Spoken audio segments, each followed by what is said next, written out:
The greatest weapon against stress is our ability to choose one thought over another. William James, Understanding Anxiety. How to take control of your mind. Have you ever felt that tightness in your chest, your heart racing uncontrollably, thoughts spiraling non-stop as if you couldn't stop them? Maybe it happened before an exam, during an important meeting, or even on a normal day, seemingly without reason. If this sounds familiar, know you're not alone. Anxiety is a common human experience, shared by millions every day.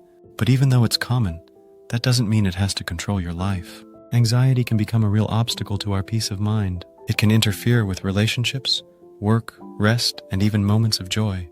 The good news, however, is that it's possible to understand it, face it, and in many cases, learn to manage it effectively. This doesn't mean eliminating it entirely because some level of anxiety is even helpful, but rather reclaiming control of your mind. What is anxiety really? If this question touches you, you are not alone. Subscribe to the channel. Here we really talk about what you feel. Anxiety is the body's and mind's natural response to perceived danger. It's an ancient mechanism designed to protect us. When our ancestors faced a threat, a predator for example, their bodies reacted by preparing for fight or flight, heart racing, muscles tensing, focus sharpening. Today, however, the threats aren't the same. We're not running from tigers, but navigating important emails, meetings, or others' judgments. Yet our bodies still react as if facing real danger. Anxiety becomes problematic when this natural response activates too often or too intensely, even in the absence of real danger. In these cases, it can turn into a disorder with significant impacts on quality of life. Common types of anxiety can manifest in different forms. Generalized anxiety disorder, GAD. Persistent, excessive worry about multiple aspects of life. Panic attacks. Sudden episodes of intense anxiety accompanied by severe physical symptoms. Social anxiety disorder, overwhelming fear of judgment in social situations.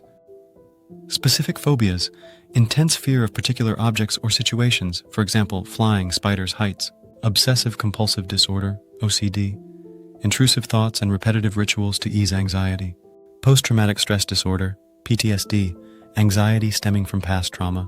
Each of these conditions deserves attention and can be effectively treated, often through a combination of therapy, practical strategies, and, when necessary, medication.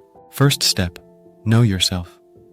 The first step in managing anxiety is becoming aware of your triggers. What makes you feel anxious? Are there recurring situations, places, people, or thoughts that spark an anxious response? Keeping an anxiety journal can be a powerful tool. Whenever you feel overwhelmed, write down, where were you? What were you doing? What thoughts crossed your mind? What physical symptoms did you experience? How did you react? Over time, you'll start noticing patterns. Recognizing these patterns gives you an advantage. You'll anticipate challenges and prepare to face them. Practical strategies to manage anxiety. 1. Mindful breathing. Breathing bridges the mind and body.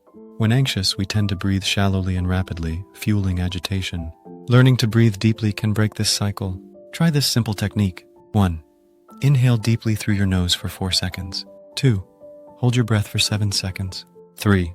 Exhale slowly through your mouth for 6-8 seconds. 4. Repeat for 1-2 minutes. This activates the parasympathetic nervous system, which promotes relaxation. Just a few minutes can make a difference. Sometimes just feeling understood is enough to start feeling better. If what you just saw resonates with you, sign up. We're here to support each other. 2. Regular physical activity. Exercise isn't just for the body, it's one of the most effective tools for mental health. Physical activity releases endorphins, the feel-good hormones, which boost mood and reduce tension. You don't need to become an athlete. Even a 30-minute brisk walk daily helps.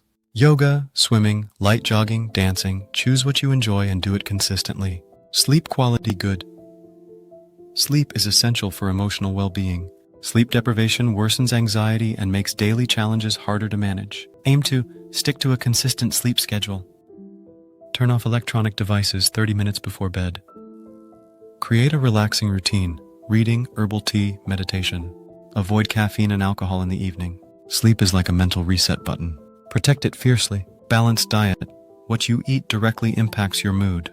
Avoid refined sugars, stimulants, and processed foods. Focus on magnesium-rich foods, omega-3s, and B vitamins. Your gut and brain are closely linked. A healthy gut microbiome supports emotional stability. Meditation and mindfulness. Mindfulness teaches us to stay present and observe thoughts without judgment. Meditation isn't about emptying the mind, but learning to witness it. Just a few minutes daily can shift your relationship with anxious thoughts. Use free apps like Headspace or Insight Timer, or follow guided videos on YouTube. Even mindful tea drinking or walking counts. The power of routine. Anxiety thrives in chaos. Creating a daily routine, even a simple one, provides structure and stability. Consistent wake-up times, meals, movement, sleep, self-care rituals, and moments for joy help your brain feel safe. The inner dialogue. How to change your way of thinking. Anxiety arises not only from what happens to us, but mainly from how we interpret what happens to us. Two people can have the same experience, an interview, an unanswered message, a silence in public, but react totally differently. Why? The difference is in the inner dialogue. The inner dialogue is that voice that speaks to us inside, sometimes whispering, sometimes shouting. It can be our best ally or our worst critic. And if you're an anxious person, you're probably familiar with that voice that says, "You're not going to make it. You're doing it all wrong. Others are judging you." These kinds of thoughts are called negative automatic thoughts. They come quickly, often unconsciously, and have a direct impact on our emotional state. The good news? You can change these thoughts by training your mind to see things in a more realistic, kinder, healthier way. Changing your inner dialogue means changing the way you experience things. And this is one of the most powerful steps to reduce anxiety. Recognizing automatic thoughts. The first step is to notice what we are saying to ourselves. Often these thoughts go unnoticed, but they profoundly affect our mood. Here are some common examples of anxious automatic thoughts. I'm not up to par. Everyone will notice my discomfort. If I don't control everything, everything will go wrong. I must always do everything perfectly. I'm going to fail. Although they seem like truths, they often are not. They are interpretations, distorted beliefs, born of past experiences, fears, insecurities. And we can learn to question them. Challenge your thoughts. The reframing technique. One of the most effective strategies for dealing with these thoughts is cognitive reframing, which literally means reframing. It is about taking a negative thought and looking at it from a different perspective. Example of automatic thinking. If I speak in public, I will make a fool of myself. Reframe. I can be nervous and still say something useful. Everyone is human.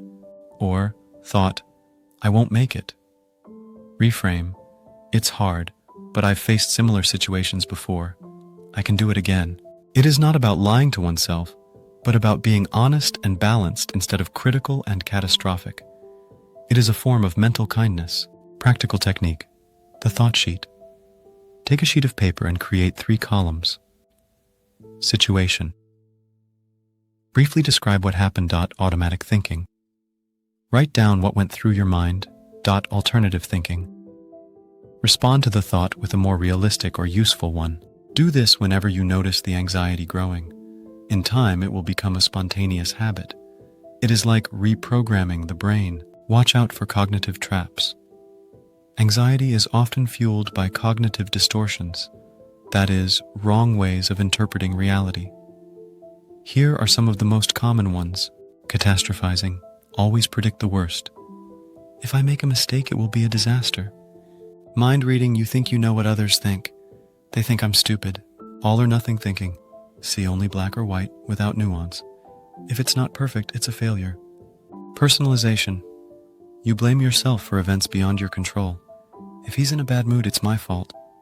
Recognizing these traps is already a step toward getting out of them. Learn to talk to yourself as a friend. Think about how you would talk to a friend in need.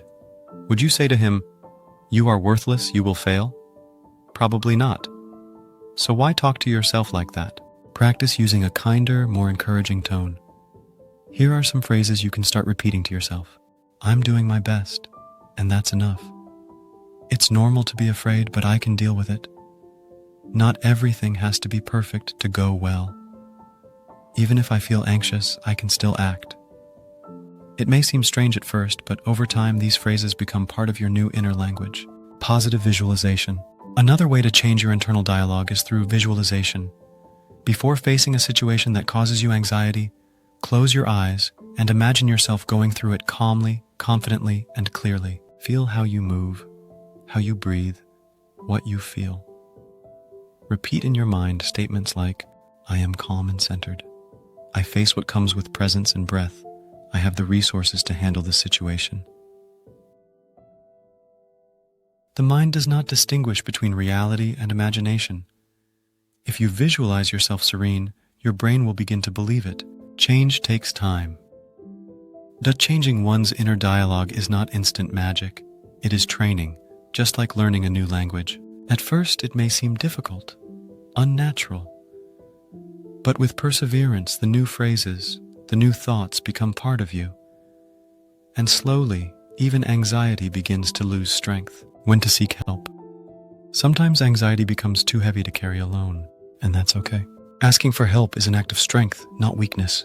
Psychologists, therapists, psychiatrists, and counselors are trained to guide you. Support groups, online communities, and helplines are also available.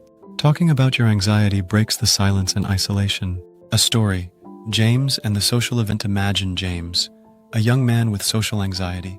Every time he attends an event, his heart races, his hands sweat, and his stomach knots. He used to avoid these situations, but now he's decided to face them. By journaling, he noticed his anxiety peaks when fearing judgment. He practices deep breathing before going out, exercises daily, and prioritizes sleep. On the day of the event, he's still nervous, but now he has tools. He breathes, repeats calming mantras, and shows up. By the end, he even enjoys himself. His anxiety isn't gone, but James no longer lets it steer his life. Anxiety does not define who you are, but understanding it can change your life.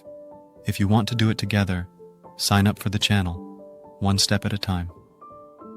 Remember, you have the power. Managing anxiety isn't about willpower or banishing negative thoughts. It's a journey of awareness, self-care, and small daily steps. It's accepting that your mind may sometimes race, but you can learn to calm it. Recognizing triggers, breathing deeply, moving your body, sleeping well, eating mindfully, and meditating aren't just tips. They're real tools to regain balance. Start where it feels easiest. Take the first step today. Write in your journal, try a mindful walk, or close your eyes and listen to your breath. Your mind can become a safe place, and you deserve peace. Remember, you're not alone. Every step counts.